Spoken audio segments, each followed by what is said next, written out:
It's Friday, and that means it's story time. Today we have one of my favorite stories. It's called The Saggy, Baggy Elephant.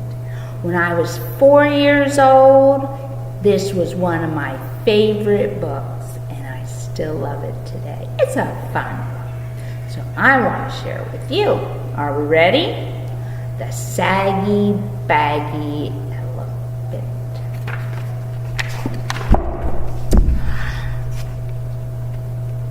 A happy little elephant was dancing through the jungle. He thought he was dancing beautifully. 1, 2, 3, kick! 1, 2, 3, kick! 1, 2, 3, kick! But whenever he went 1, 2, 3, kick! His big feet pounded so that they shook the whole jungle. And whenever he went kick, he kicked over a tree or a bush. Look at those big feet. The little elephant danced along, leaving wreckage behind him, until one day he met a parrot.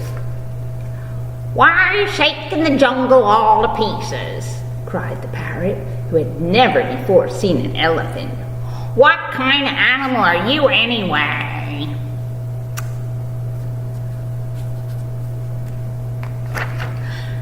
The little elephant said, "I don't know what kind of animal I am. I live all alone in the jungle.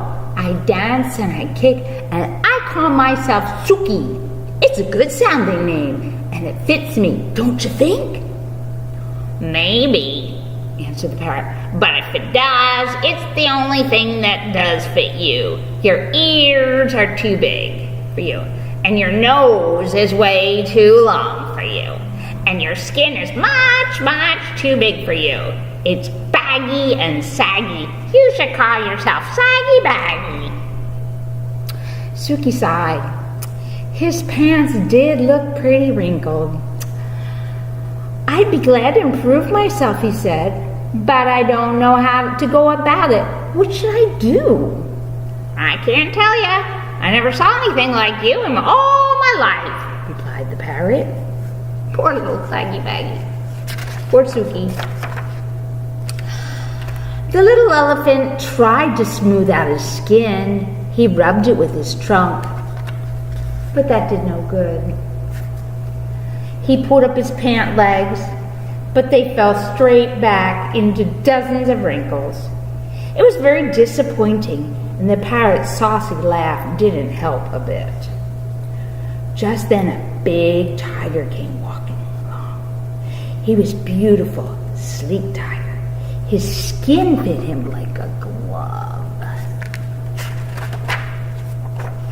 Suki rushed up to him and said, "Tiger, please tell me why your skin fits so well. The parrot says mine is all baggy and saggy, and I do want it to make it fit like yours fits you." The tiger didn't care a fig about Suki's troubles, but he did feel flattered and important, and he did feel just a little bit hungry. "My skin always did fit," said the tiger.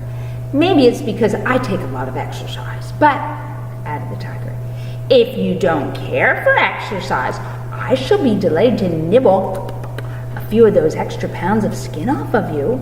Oh, no thank you, cried Suki. "I love exercise. Just watch me."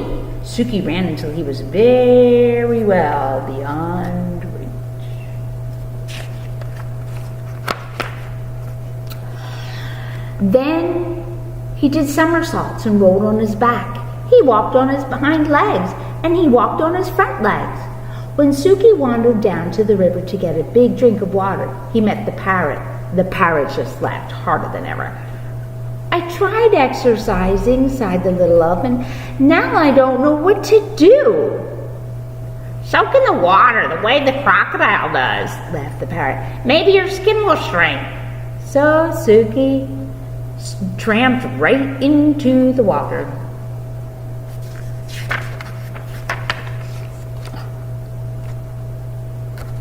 But before he soaked nearly long enough to shrink his skin, a great big crocodile came swimming up, snapping his fierce jaws and looking greedily at Suki's little ears.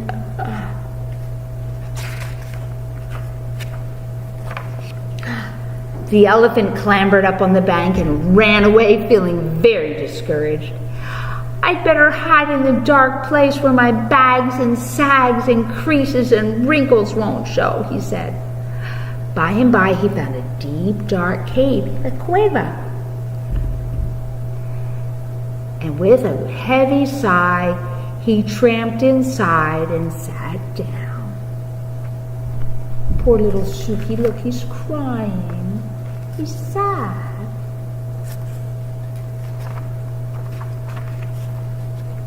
Suddenly he heard a fierce growling and grumbling and snarling. He peeped out of the cave and saw a lion padding down the path. "I'm hungry," roared the lion. "I haven't had a thing to eat today. Not a thing, except a thin monkey, a bony antelope, oh, and a puny monkey, and a buffalo, but such a tough old one, and 2 turtles, but you can't count turtles. There's nothing much to eat between those saucers they wear for clothes. I'm hungry. I could eat an elephant." He began to pad straight toward the dark cave where the little elephant was hiding. "This is the end of me, sags, bags, wrinkles, and all," thought Suki, and he let out one last trumpeting blow.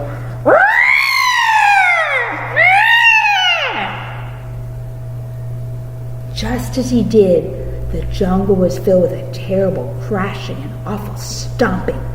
A whole herd of great, gray, wrinkled elephants came charging up, and the big, hungry lion jumped up into the air, turned around, and ran away as fast as he could. Suki peeped out of the cave, and all the big elephants smiled at him. Suki thought they were the most beautiful creatures he had ever seen.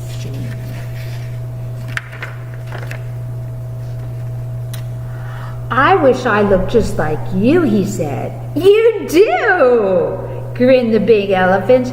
"You're a perfectly dandy little elephant." And that made Suki so happy that he began to dance.